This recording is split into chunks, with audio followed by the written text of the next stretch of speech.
Welcome back again to my channel. It's Riri. If you're new, welcome back again to my channel, guys. If you're watching and you're not subscribed yet, please hit the subscribe button. I'm trying to grow this channel, so hit the subscribe button, like this video, and welcome to the family, guys, and to my OG subscribers. Thank you so much for tuning in once again, guys. Long time no sit down video, but I'm so happy to be shooting this video because in today's video I'm going to be talking about my 2-year updates living alone, guys. It's been a journey. It's been a journey, but this is a particular journey that I am so thankful and grateful for. The fact I get to live alone and just experience this is something I am just so grateful for. And guys, I really don't like doing sit down videos. That's why, if you've noticed, it's been a while since I've done a sit down video because I feel it feels to me official, like, you know, I gotta have a script, things I want to talk about. I don't know, I just like going with the flow, so I think I'm gonna try and just go with the flow here. But I have some major talking points right here that I want to hit on, so if I'm looking down, just know I got it on here that I'm looking at. So guys, yeah, as I was saying, it's been a journey. Just thinking back, I remember the first time I moved into this place, literally everywhere empty, and I had to start literally building from scratch again in terms of buying things, trying to decorate. Guys, I am not there. I don't know how to describe this. I'm not the type of person that love having a whole lot of things around, so I didn't really spend a lot on interior decor, but I'm gonna show you guys what I did in terms of interior decor. And yeah, so let me just go straight right into my talking points here. So yeah, guys, just similar to the very first video I did about my first year update, when it comes to living alone, of course, it's you are the one paying every single thing: the rent, the light bill, the water bill. It's a lot. So one thing that's helped me and is still helping me is, guys, whenever I receive my paycheck, especially when it's the paycheck that I know that goes to utilities, rent, and all of that, I pay it immediately, especially the rent. Yeah. I pay it immediately because I don't want to hear story. I don't want story that touch. I don't want situation whereby I will say, oh, I mistakenly spent my rent money on shopping, because that has happened to me once, guys. Once. So yeah, so just budgeting your money and just making sure that you pay immediately, especially rent, because when it comes to lights, water, and the rest, you can kind of finesse it one way or the other. But when it comes to your rent, just try and make sure you pay that immediately when you got the money. So that's something that I did. And also, I try to budget my money. Of course, I am not a finance girl or whatever, but I budget, and that has helped me a whole lot to just know what exactly I pay for each bill per month. Of course, there are times it varies, but at least I have a rough idea of the range that I get to pay every month. So if you're also living alone for the very first time and you're trying to, you know, get a hang of everything, it takes a while, but I would say just try having a budget to, you know, kind of get to list out the expenses per month in terms of the bills you gotta pay per month, if it's water bill, light bill. So it kind of gives you an idea on the amount you're gonna spend every month, so you're not just, you know, like they're taking money out of your paycheck and you don't know what exactly they're taking out of your paycheck. So try to budget, and it's really do help a whole lot. So yeah, the bills a lot when you live alone, and that's something that literally just comes with it. Yeah, if you live alone, if you plan to live alone or you live alone, you already know that. And also, if you don't have roommates, yeah, just know every single thing is gonna be on your head. So you have to plan and prioritize things in your life. Know what's important and what's not important. So next thing here, as I said earlier, when it comes to interior decor, I didn't do so much. As you guys can see the back there, I got a plant there that I got from Amazon, and I also have a wall decor too that I got from Amazon. Guys, literally that is the only interior decor thing I have here in my apartment. I don't like having a whole lot of things around. I consider myself a minimalist when it comes to interior decor, yeah. But not when it comes to like clothing, shoes, and all of that, because I got a whole lot of clothes, guys. But when it comes to having things in my space, I don't like seeing a whole lot of things around. That's just not me. So I try to keep things as minimal as possible. And yeah, that's about it. I have nothing more.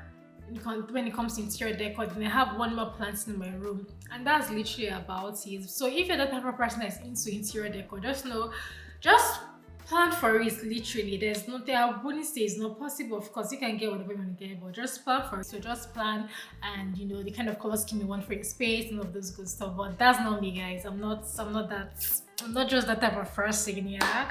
So guys, one thing I would say I kind of felt this year that really made me, I don't know how to describe this feeling, is when I was sick, guys. Remember I had a surgery, and what was just going through my head is, if my mom was not around, literally I think I'll be the only one doing every single thing myself. Of course, I might have friends that want to come help here and there, but when you're sick, that's something that you just need to know how to plan around. And I think it's advisable, when you know you're not feeling too well, call somebody or have a friend, or go to your friend's house if possible. Don't just stay in your space and, you know, like,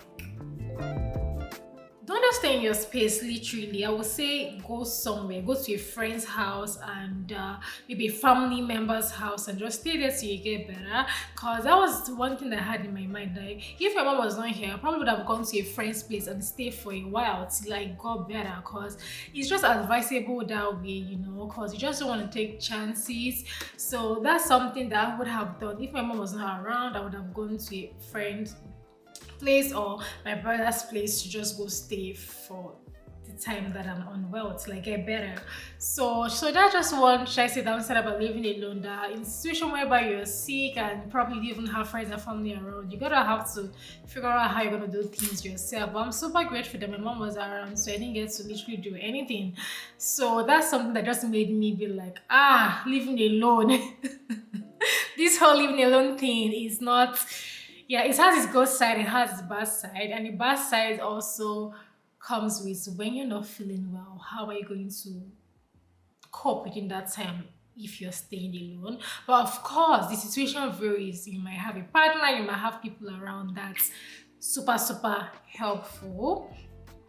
So guys, one thing I also struggle with, I hope I'm not everywhere, guys. Yeah, I don't know how to really do sit down videos that well, but one thing I kind of struggle a whole lot when it came to food planning and grocery shopping, guys. That's something I am still trying to get a hang of. Cause planning what I will eat in a week, guys, it's a whole lot for me. So one thing I try to do is I just stick to the food I like. I just kind of even make the same thing literally every week. So that's why sometimes I spice things up by going to that Nigerian restaurant I show in my vlogs and just go buy something just to spice up my food. So food planning, learning how to cook is something you have to know if you plan to live alone, because if you don't know how to cook, how are you gonna survive? I mean, it's good to at least know how to cook the basic things, yeah. So you need to learn how to cook if you plan to live alone. Even though it's just the basic things, learning how to cook is really essential. So that's, I mean, I know how to cook. I learned how to cook, so I didn't know how to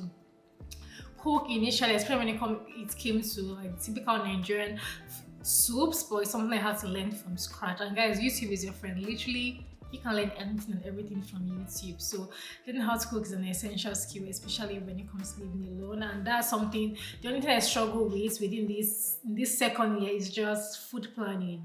What am I gonna eat today? What I'm gonna eat tomorrow? I struggle with getting a hang of it in a way.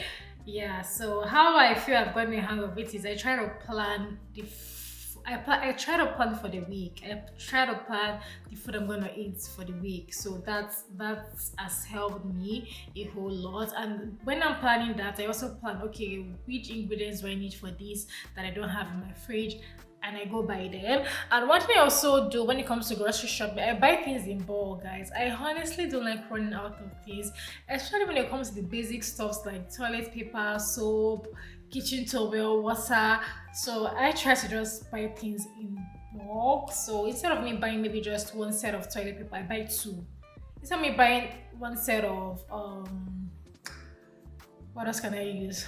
Water, I get 3 sets. Yeah, I just don't like going to the store just to buy, just something that I could have just stored up in my storage place, and I can just go there and take when I need it. So just buying the basic things in bulk is also super helpful. And when it comes to cause you live alone, your space, you get to make the rules, and that brings my next point. When it comes to boundaries, guys, is your space.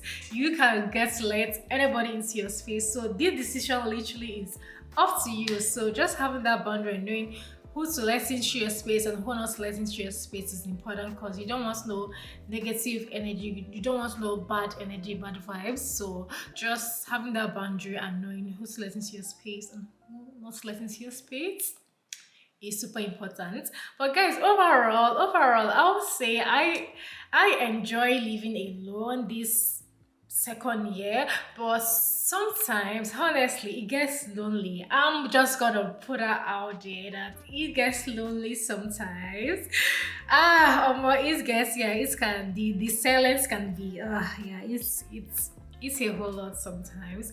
But I'm happy I have friends that live really close by, so we get to just hang out. And those vlogs you see me taking myself out, guys, that's just me, you know, just me taking a break, honestly, because you can't just be inside 247 all the time, work, come back, the routine continues again. So I try to switch things up by going out, taking myself out to eat, going to smell candles. Just doing something helps. So if you live alone, and especially if probably you don't have so much friends, you don't have a lot of friends around, or you don't have a partner, just try to do things for yourself that makes you happy. Don't just stay at home all the time. Go out and do things that you literally want to do that makes you happy. So I think that's about it, guys. Honestly, it's been a wonderful experience. I really love where I stay. I have no issues at all, and I just enjoy this time around, because I know a time is gonna come in my life whereby I won't be living alone, probably living with somebody else. And that transition, oh my god, that transition, I know it's gonna take a whole lot to adjust to, but when that time comes, I'm happy, I'm looking forward to it. But I know it's gonna take a whole lot, because there's one thing about living alone, is that you get used to it. Kind of, you get used to having your things a particular way, you get used to just doing things a certain kind of way. And when it now comes to adjusting, because you have somebody around and it's not just you, it's gonna take a lot. But yeah, we're going to find a way to get around that when that time comes. And yeah, I enjoy it, guys. I love the fact I get to play my music out loud. I get to walk around, nothing on. I get to just do whatever I want to do. I just love that feeling, and it's something that I'm super grateful to God for, that I'm able to experience this. And yeah, I'm loving it thus far.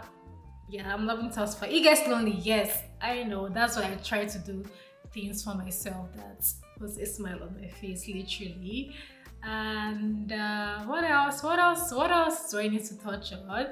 And also, one thing about me is I love my space really clean. So every Saturday I try to make sure I do a deep clean, washing my bathroom, the toilets, mopping, and just having everywhere super clean makes me happy. So that's something I do every weekend. What else? Yeah, I think literally that's about it, guys. This is just my 2-year updates, living alone. I hope you're able to pick one or two things here if you're literally just living alone for the first time. And let me know how your experience has been if you're also living alone down in the comment section. I would love to know. And yeah, that's about it, guys. I hope you guys enjoyed this very short video. As always, guys, like, share, subscribe, stay happy, stay blessed, because problem will be finished. Okay, so stay cheerful, guys, and I'll see you guys in my next one. I just wanna look into your eyes and tell you that I want you. You know you make me feel so